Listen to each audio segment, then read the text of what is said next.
हेडलाईन्सचे प्रायोजक आहे NBC bearings, लांब पळण्यासाठी।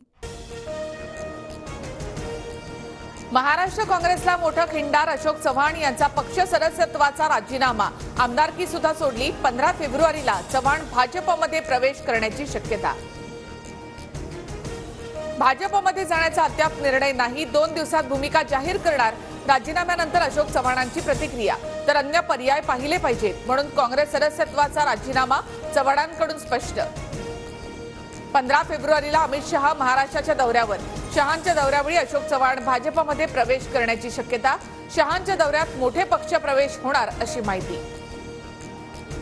लोकसभा निवडणुकीपूर्वी काँग्रेसला गळती लागण्याची शक्यता। माजी आमदार राजूरकर यांचाही काँग्रेस सदस्यत्वाचा राजीनामा। काँग्रेसचे आणखी काही आमदार राजीनामा देणार सूत्रांची माहिती। काँग्रेस प्रदेशाध्यक्ष नाना पटोले तातडीने छत्तीसगडकडे रवाना। पटोले राहुल गांधींची भेट घेणार। काँग्रेस अध्यक्ष खरगे यांना सुद्धा भेटणार।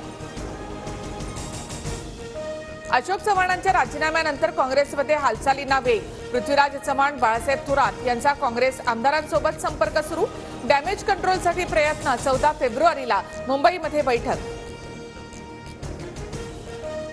महाविकास आघाडीमधील अनेक नेते भाजपच्या संपर्कात। आगे आगे देखिए होता है क्या, देवेंद्र फडणवीसांचं सूचक वक्तव्य।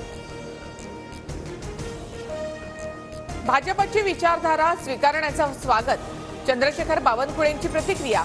तर सोलापूर लातूर मधील बडे नेते भाजपमध्ये प्रवेश करणार। बावनकुळेंचा दावा।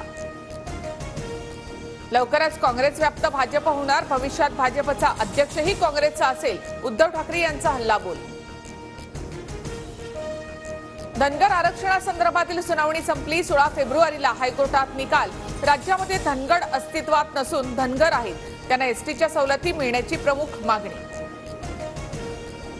देवेंद्र फडणवीस पूर्ण उपमुख्यमंत्री सुद्धा नाहीत, त्यांना 10 पैकी फक्त 2.5 गुण। 2.5 गुण असणारे पास की नापास, खासदार सुप्रिया सुळेंचा खोचक सवाल। नागपूर जिल्ह्यासह विदर्भात दुसऱ्या दिवशीही गारपीट आणि अवकाळी पाऊस। गारपिटीमुळे भाजीपाला आणि फळबागांचं मोठं नुकसान। सरकार शेतकऱ्यांना वाऱ्यावर सोडणार नाही, शेतकऱ्यांना सर्वतोपरी मदत करणार। मुख्यमंत्री शिंदेंचं आश्वासन। तर राज्यातील सरकारच वाऱ्यावर, सरकारच्या तिजोरीमधील पैसे जातात कुठे, वडेट्टीवारांचा सवाल। भारताच्या कूटनीतीचं मोठं यश। कतारने फाशीची शिक्षा सुनावलेल्या 8 माजी नौसैनिकांची सुटका। नौसैनिकांवर हेरगिरीचा होता आरोप। बिहार विधानसभेत नितीश कुमार सरकारने विश्वासदर्शक ठराव जिंकला। विश्वासदर्शक ठरावाच्या बाजूने 129 तर विरोधात 8 मतदान।